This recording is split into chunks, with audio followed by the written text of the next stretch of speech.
people are. And I am curious to know, for whoever goes next, do you ask your constituents when they call your office, are you a citizen or not? Because at the end of the day, I have to handle immigration cases as well in my office. We are elected to represent the people regardless of their citizenship, and we have to help them because they reside in our districts. Thank you, and I'll yield. MAGA didn't want to count people. They wanted to count fear. When they turned the census into a weapon to punish immigrants, reshape districts, and erase communities, they thought no one would push back. But Jasmine Crockett didn't argue. She dismantled the lie. She reminded Congress that representation isn't about status, it's about service. The fluorescent lights of the House Oversight Committee chamber cast stark shadows across mahogany tables, transforming the room into something resembling a tribunal, more than a place of democratic discourse.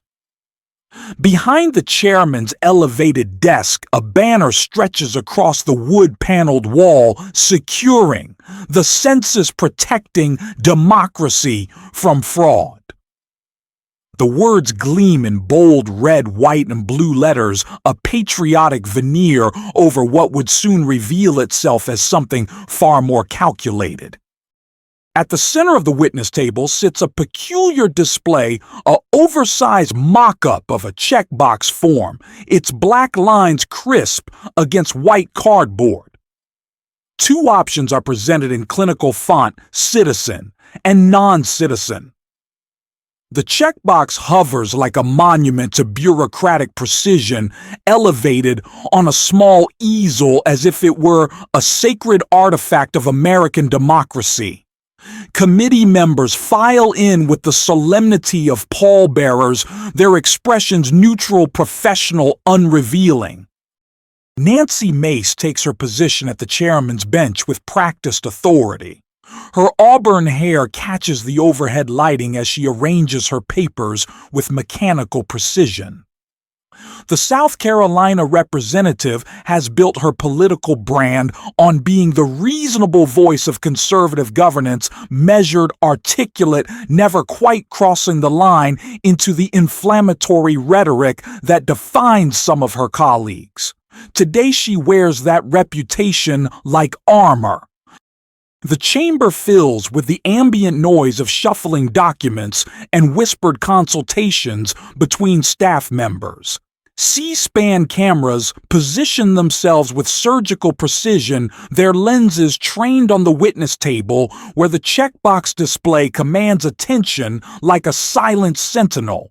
The irony is palpable. In a room designed for human voices and democratic debate, an inanimate object has become the star of the show. Mace's opening statement unfolds with the cadence of a funeral oration, each word carefully weighted with gravitas. Her voice carries across the chamber with practiced authority as she speaks of constitutional integrity, of the sacred responsibility to count only those who truly belong to the American family. The phrase, "we only count who belongs," hangs in the air like incense, blessing the proceedings with an aura of patriotic duty. But there is something theatrical about the performance, something that feels less like governance and more like pageantry. The checkbox display seems to pulse with symbolic importance, its stark divisions between citizen and non-citizen serving as a visual metaphor for the worldview being presented.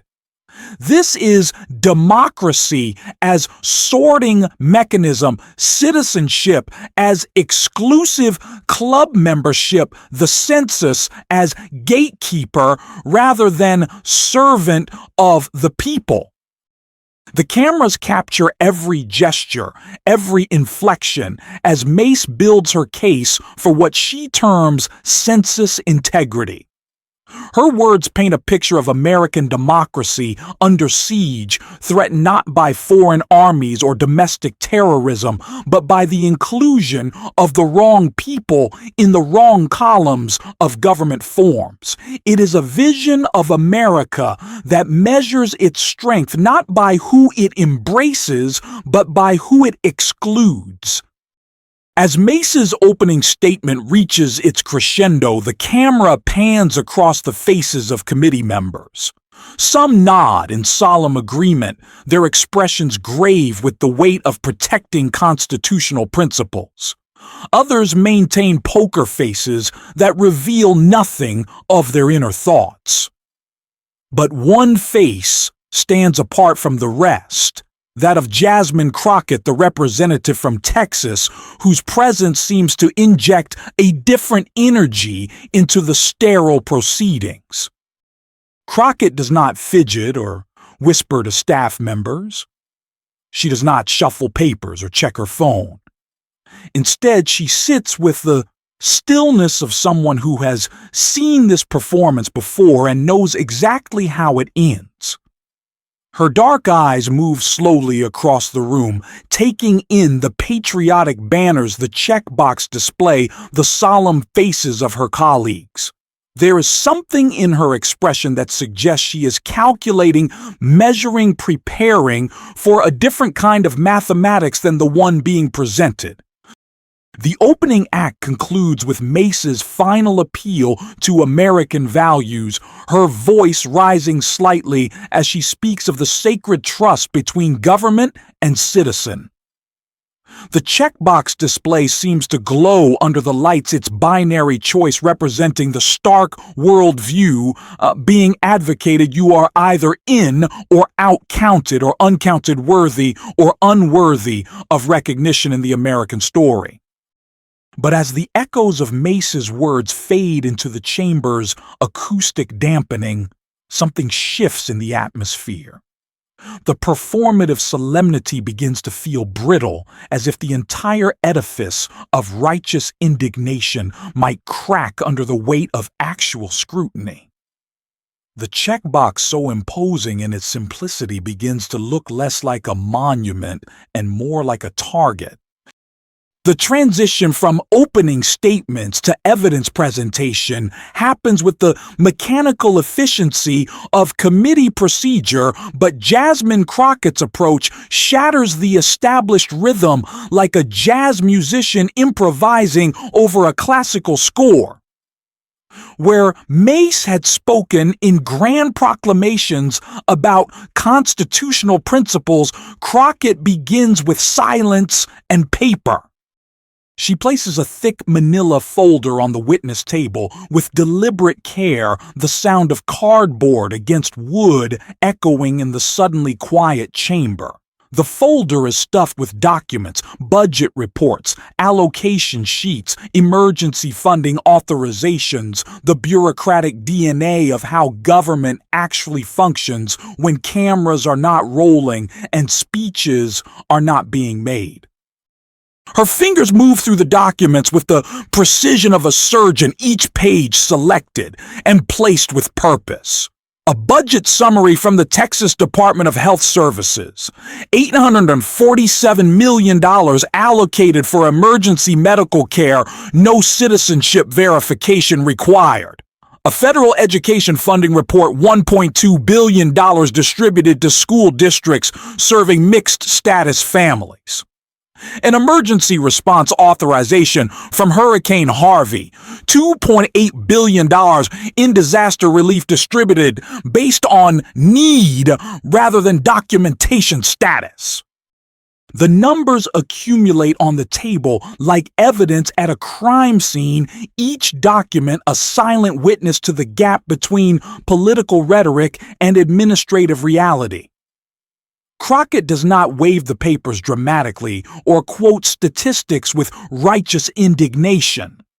Instead, she lets the data speak in its own voice, creating a mounting pile of bureaucratic truth that towers over the symbolic checkbox like a skyscraper dwarfing a monument. A large display screen descends from the ceiling, its blue glow adding a technological edge to the wood-paneled traditionalism of the chamber. Charts and graphs appear with clinical precision: federal funding flows, demographic breakdowns, service delivery statistics. The data tells a story that no speechwriter has crafted, no political consultant has focus grouped, no campaign strategist has branded for maximum impact. Texas receives $2.8 billion in federal aid annually for services that reach undocumented families. The number hangs on the screen like an accusation, its stark typography demanding acknowledgement. Below it, a breakdown reveals the complexity behind the simple figure: emergency room, visits, public school enrollment, disaster relief distribution, maternal health services. Each category represents thousands of individual human encounters between government and resident, each one a moment when bureaucracy chose service over scrutiny. The committee members shift in their seats as the data accumulates. Some lean forward to study the charts more closely, their practiced political instincts recognizing the shift in narrative gravity. Others glance toward Mace, seeking guidance on how to respond to this documentary assault on their carefully constructed talking points. The checkbox display, so commanding during the opening statements, begins to look quaint against the mounting evidence of governmental complexity. Crockett's methodology is surgical in its precision. She does not editorialize or interpret, does not add inflammatory commentary or emotional appeals. The documents flow from her folder to the table with mechanical regularity, each one adding another layer to the foundation she is building. Budget authorizations signed by Republican governors. Emergency declarations that made no mention of citizenship status. Federal funding streams that flowed to red states and blue states alike, serving documented and undocumented residents with equal bureaucratic efficiency. The South Carolina Department of Social Services budget appears on screen: $340 million for family services, including emergency assistance programs that serve mixed status households. Below it, a note in small print that might as well be written in neon: citizenship verification not required for emergency services. The irony is brutal in its simplicity. Nancy Mace's own state government operates according to principles that directly contradict the checkbox philosophy she is advocating. Healthcare data follows social services data, education funding follows healthcare, disaster relief follows education. Each category reveals the same pattern: government service delivery that treats human need as the primary qualification for assistance, not documentation status. The cumulative effect is overwhelming, a bureaucratic avalanche that buries the simple binary of the checkbox display under the complex reality of how American government actually functions.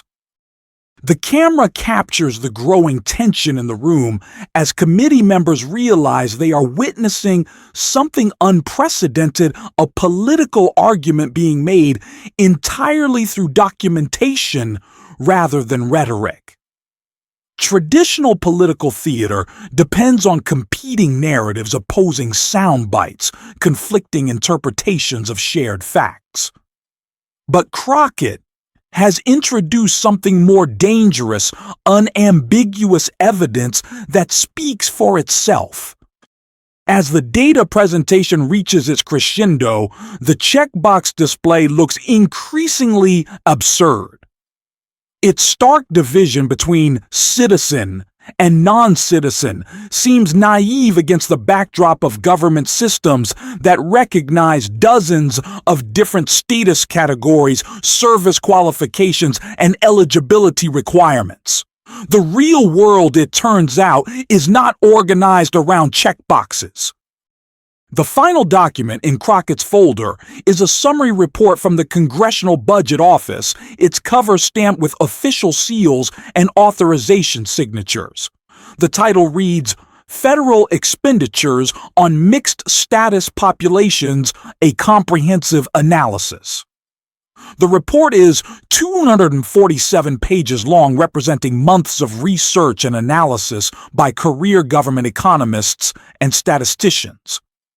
Its conclusion is stated with bureaucratic precision: excluding undocumented residents from the census would reduce federal funding to states by an estimated $18.3 billion annually. The number hovers on the screen like a final judgment, its implications rippling through the chamber's political calculations. This is not a moral argument or a constitutional interpretation. This is mathematical reality presented with actuarial precision. The census, it turns out, is not just about representation or political power. It is about money, and the states that would lose the most funding under a citizen-only count are precisely the ones whose representatives have been most vocal about census integrity. As Crockett closes her folder and leans back in her chair, the silence in the chamber feels different than it did during Mace's opening statement. This is not the respectful quiet of an audience listening to patriotic rhetoric. This is the stunned silence of politicians realizing their talking points have just been demolished by their own government's accounting. The air in the chamber shifts perceptibly as Nancy Mace prepares her response, her political instincts recognizing the threat that Crockett's data dump represents to the carefully constructed narrative of census integrity. But Mace is a seasoned politician trained in the art of rhetorical pivot, skilled at transforming defensive positions into moral high ground. Her response begins with the practiced cadence of someone who has delivered similar remarks hundreds of times at town halls and campaign rallies. The rule of law. Mace begins her voice carrying the weight of constitutional authority is not a suggestion. It is the foundation upon which our democracy rests. The phrase falls into the chamber like a stone into still water, its ripples spreading across the assembled committee members and gallery observers. It is a rhetorical technique perfected over decades of American political discourse. When confronted with inconvenient facts, pivot to fundamental principles. But Jasmine Crockett has been waiting for exactly this moment, and her response unfolds with the precision of a chess master executing a strategy planned several moves in advance. She reaches into her briefcase and withdraws a single sheet of paper, not another budget report or statistical analysis, but something far more immediate and human in its implications. The document she places on the table is a standard medical intake form from Ben Taub Hospital in Houston, the kind of paperwork that millions of Americans encounter during their most vulnerable moments. The form is unremarkable in its design: simple checkboxes, blank lines for names and addresses, standard medical history questions that have remained largely unchanged for decades. But as Crockett's finger traces down the form's various sections, the absence becomes more significant than any presence could be. Personal information: name, date of birth, emergency contact, insurance information provider, policy number, group identification. Medical history: allergies, current medications, previous surgeries. The form contains 47 different questions designed to ensure appropriate medical care, covering everything from religious preferences to dietary restrictions. But nowhere on the document, not in fine print, not as an optional field, not even as an administrative note, is there any inquiry about citizenship status. Crockett lifts the form and holds it toward the camera, her movement slow and deliberate. The document fills the screen, its mundane bureaucratic language suddenly charged with political significance. This is how we actually treat people, she says, her voice carrying none of the theatrical gravity that has characterized the morning's proceedings. Instead, there is something quietly devastating in her matter-of-fact tone, as if she is simply pointing out an obvious truth that everyone has somehow overlooked. The form returns to the table, but its impact continues to reverberate through the chamber. Committee members lean forward to study the document, their expressions revealing the political calculations racing through their minds. The checkbox display, still prominent at the center of the witness table, begins to look like a relic from a different conversation entirely. What follows is not a traditional political exchange, but something more akin to a philosophical examination. Crockett does not raise her voice or gesture dramatically. Instead, she speaks with the quiet authority of someone who has worked within the systems she is describing, who understands their logic from the inside rather than criticizing them from a distance. When Hurricane Harvey hit Houston, she begins, "We opened emergency shelters in schools, churches, community centers. We distributed water, food, temporary housing vouchers. We coordinated medical care for thousands of displaced families." Her words paint a picture not of political philosophy, but of practical governance, the unglamorous but essential work of government responding to human crisis. The question, when it comes, is delivered with surgical precision. Did you check immigration status before handing out water? The words hang in the chamber's conditioned air like a challenge that cannot be deflected through rhetorical technique or constitutional interpretation. This is not a question about legal theory or campaign promises. This is a question about the actual behavior of elected officials when confronted with human need stripped of political abstraction. Mace's response comes quickly, reflexively, "We count citizens." But the phrase so commanding during her opening statement now sounds hollow against the backdrop of Crockett's medical intake form. The abstract principle of citizenship verification seems naive when juxtaposed with the practical reality of emergency medical care, disaster response, and public education. The camera captures the subtle shift in body language around the committee table. Several members glance toward their staff assistants, seeking guidance on how to navigate this unexpected terrain. Others study their prepared talking points, searching for responses to questions they had not anticipated. The checkbox display, once the visual centerpiece of the hearing, now seems almost comical in its simplicity. Crockett reaches for another document, this one a directive from the Federal Emergency Management Agency outlining disaster relief procedures. The language is bureaucratic, but clear assistance is to be provided based on need and vulnerability, not documentation status. The directive bears the signature of officials appointed by both Republican and Democratic administrations, suggesting that this approach transcends partisan politics.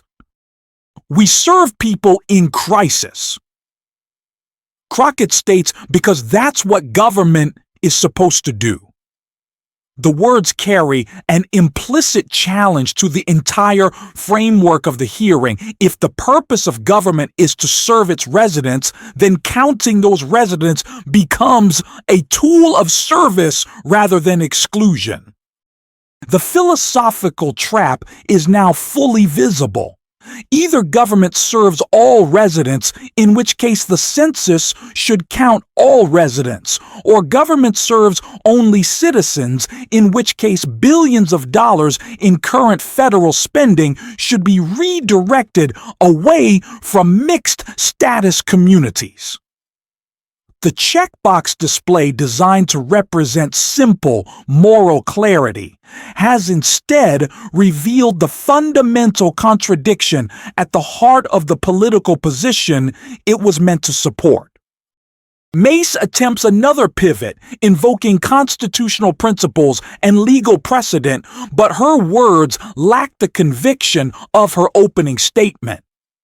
The data spread across Crockett's table tells a story that cannot be rewritten through rhetorical technique. American government at every level operates according to principles that contradict the citizen-only philosophy being advocated. The trap is complete, and its architecture is entirely of Mace's own construction. By framing the census as a tool of democratic purity, she had inadvertently highlighted the gap between political rhetoric and administrative reality. The checkbox that was meant to represent moral clarity has instead become a symbol of moral confusion. The morning's carefully choreographed political theater begins to unravel as Nancy Mace reaches for familiar territory, repeating her core message with the mechanical persistence of a politician whose talking points have been tested by focus groups and refined by media consultants. "We count citizens," she declares again. But the phrase that once carried the weight of constitutional authority now sounds increasingly desperate, like a mantra repeated to ward off inconvenient realities. Jasmine Crockett's response comes not through words, but through technology. She gestures toward the large display screen, and the chamber's lighting shifts as a new presentation begins to load.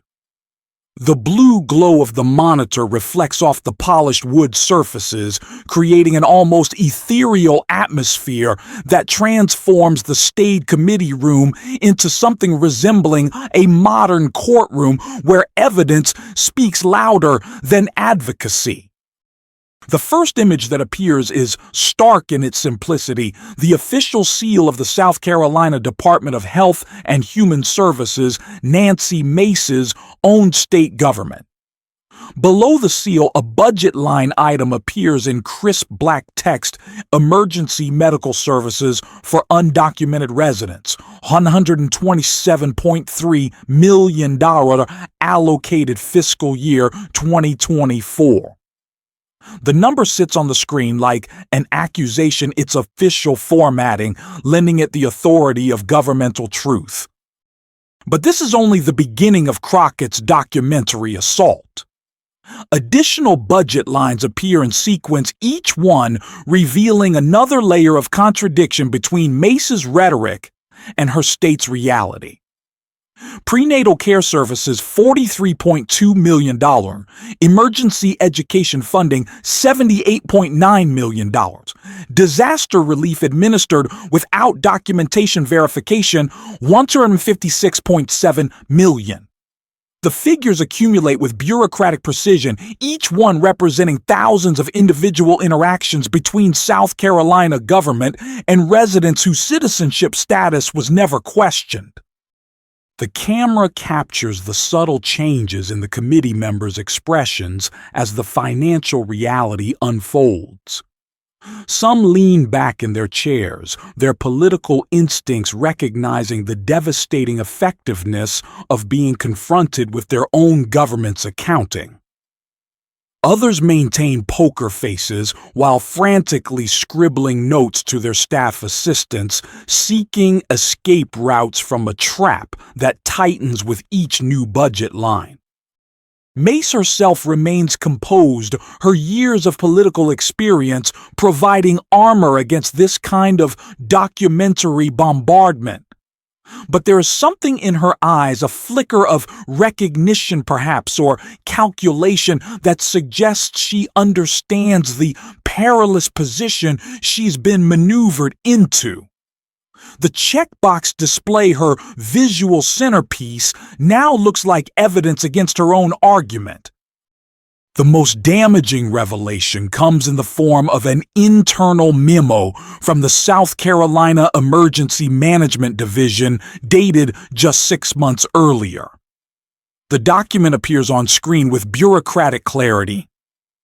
Emergency shelter operations will proceed without citizenship verification as per federal guidelines and humanitarian best practices. The memo bears the signature of officials appointed by South Carolina's Republican governor, making it impossible to dismiss as partisan politics. Crockett does not editorialize or offer commentary on the mounting evidence. She lets the documents speak in their own voice, creating a symphony of contradiction that grows more powerful with each new revelation. The silence in the chamber becomes oppressive as committee members realize they are witnessing something unprecedented in congressional theater. A political argument being systematically dismantled by the very government records it claims to represent. The visual impact is devastating. The checkbox display designed to represent the moral clarity of citizen versus non-citizen looks increasingly absurd against the backdrop of government systems that recognize dozens of different categories of residents, service recipients, and aid beneficiaries.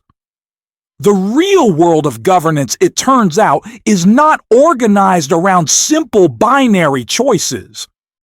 Additional data appears federal funding formulas that account for total population rather than citizen population emergency response protocols that prioritize need over documentation, educational mandates that require services regardless of immigration status. Each new piece of evidence adds weight to the accumulating case that American government operates according to principles fundamentally different from those being advocated at the witness table. The committee's Republicans begin to shift restlessly as the evidence presentation continues. Several attempt to interrupt with procedural objections, but the documents on screen carry their own authority that transcends parliamentary maneuvering. These are not partisan talking points or ideological interpretations. These are the actual operations of American government revealed through its own record keeping. The coup de grace comes in the form of a comprehensive report from the Government Accountability Office commissioned by Congress itself to analyze the fiscal impact of mixed status populations on federal and state budgets. The report's conclusion appears on screen with devastating simplicity. Excluding undocumented residents from census counts would reduce federal funding to states by an average of 3.2%, with the largest losses concentrated in states with the most vocal politicians advocating for citizen-only counting. South Carolina's projected loss $487 million annually. Texas, $2.1 billion. Florida, $1.8 billion. The numbers represent not abstract policy consequences, but concrete reductions in funding for hospitals, schools, emergency services, and infrastructure, the basic machinery of government that serves all residents regardless of their documentation status. As the data presentation reaches its climax, the checkbox display looks not just obsolete, but genuinely ridiculous. Its stark binary choice seems childish against the complexity of actual governance, like a children's toy left behind in a room full of professional equipment. The phrase, "we count citizens," begins to sound less like a constitutional principle and more like a slogan that has lost all connection to practical reality. The silence that follows Crockett's evidence presentation is different from the respectful quiet that greeted Mace's opening statement. This is the stunned silence of political professionals realizing that their carefully constructed narrative has just been demolished by their own government's accounting system. The checkbox meant to represent moral authority has become a symbol of intellectual bankruptcy. In this moment, the hearing transforms from political theater into something approaching actual governance, a rare instance where facts speak louder than ideology, where evidence overpowers rhetoric, where the complexity of real-world administration overwhelms the simplicity of campaign slogans. The accumulated weight of evidence has transformed the chamber's atmosphere from one of political theater to something approaching a courtroom where the verdict is already clear. Nancy Mace sits at the chairman's bench with the rigid posture of someone whose strategic position has been systematically demolished, her prepared talking points rendered obsolete by the documentary reality spread across Jasmine Crockett's presentation. But Crockett is not finished. She rises from her seat with fluid grace, her movement commanding attention without demanding it. The committee members and gallery observers follow her progress as she walks to the whiteboard, positioned behind the witness table, a simple piece of equipment that has remained unused throughout the morning's proceedings, waiting for this precise moment.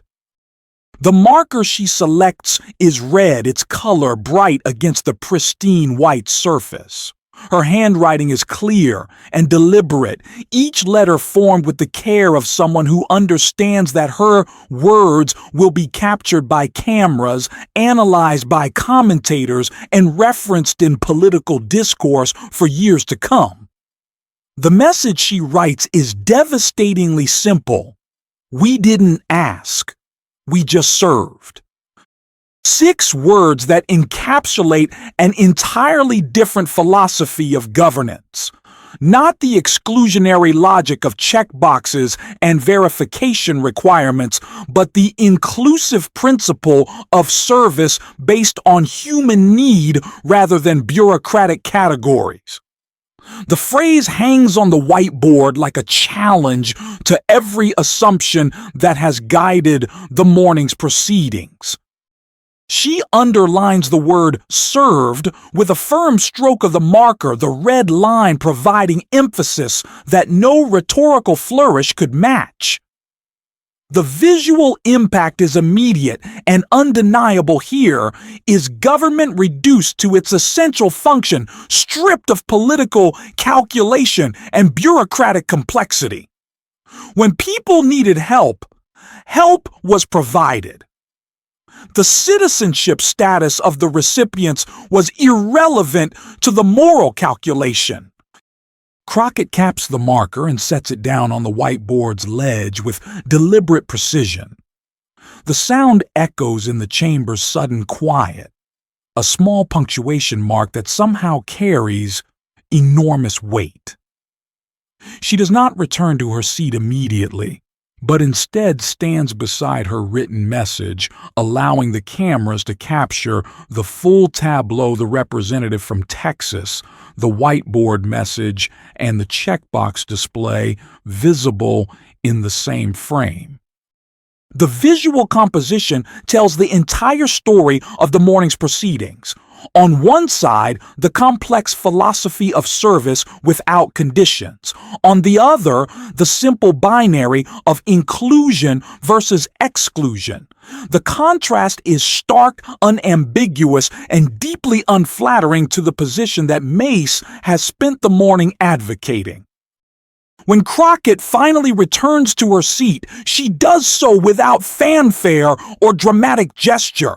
She simply gathers her documents, closes her folder, and sits down with the quiet satisfaction of someone who has completed a difficult but necessary task. The message on the whiteboard remains visible, its red letters glowing under the chamber's fluorescent lighting. The response from the committee is immediate and visceral. Several Republican members attempt to regain control of the narrative through procedural motions and parliamentary objections, but their words sound hollow against the documented evidence that covers Crockett's table. The checkbox display, once the visual centerpiece of their argument, now looks like a relic from a discredited philosophy. Nancy Mace makes one final attempt to salvage her position, invoking constitutional principles and legal precedent with the desperate energy of a debater who knows she is lost but cannot concede defeat. Her words about citizenship and democracy ring hollow in the chamber where government accounting has revealed the gap between political rhetoric and administrative reality. But the damage is complete and irreversible. The morning's proceedings have become a case study in the difference between governance as political theater and governance as practical service delivery. The checkbox philosophy has been revealed as not just ineffective, but fundamentally contrary to the way American government actually operates. As Mace gavels the hearing to a close, the checkbox display undergoes one final transformation. Someone, a staff member perhaps, or a committee aide, has drawn a red X across its binary choices, crossing out the citizen, non-citizen options with the same marker that Crockett used for her whiteboard message. The vandalism is subtle but unmistakable, visible to the cameras that capture the hearing's conclusion. The symbolism is perfect and devastating. The checkbox designed to represent the moral clarity of citizen-only counting has been literally crossed out by the evidence of governmental complexity. What remains is not the clean binary of political rhetoric, but the messy reality of public service that recognizes human need as the primary qualification for assistance. As committee members file out of the chamber, their conversations muted by the presence of live microphones, the whiteboard message remains visible on screen. We didn't ask, we just served. The words serve as both summary and indictment, capturing in 6 words what hours of political theater could not obscure the fundamental difference between government as a tool of exclusion and government as an instrument of service. The checkbox display, abandoned on its easel like a discarded campaign poster, tells its own story. What began as a symbol of constitutional principle has ended as evidence of intellectual confusion. The morning's proceedings have transformed it from monument to mockery, from sacred artifact to cautionary tale. In the end, the hearing has accomplished something rare in contemporary American politics. It has allowed facts to speak louder than ideology, evidence to overpower rhetoric, and practical governance to triumph over political theater. The checkbox lies defeated, crossed out and forgotten, while the whiteboard message glows under the lights like a beacon of what government can be when it chooses service over selection, inclusion over exclusion, humanity over bureaucracy. The cameras capture one final image as the chamber empties Jasmine Crockett's whiteboard message, Nancy Mace's abandoned checkbox display, and the scattered documents that tell the real story of American governance. It is a tableau that summarizes not just a single hearing, but an entire philosophy of what democracy means when it works as intended, not as a system for determining who belongs, but as a method for ensuring that everyone is served.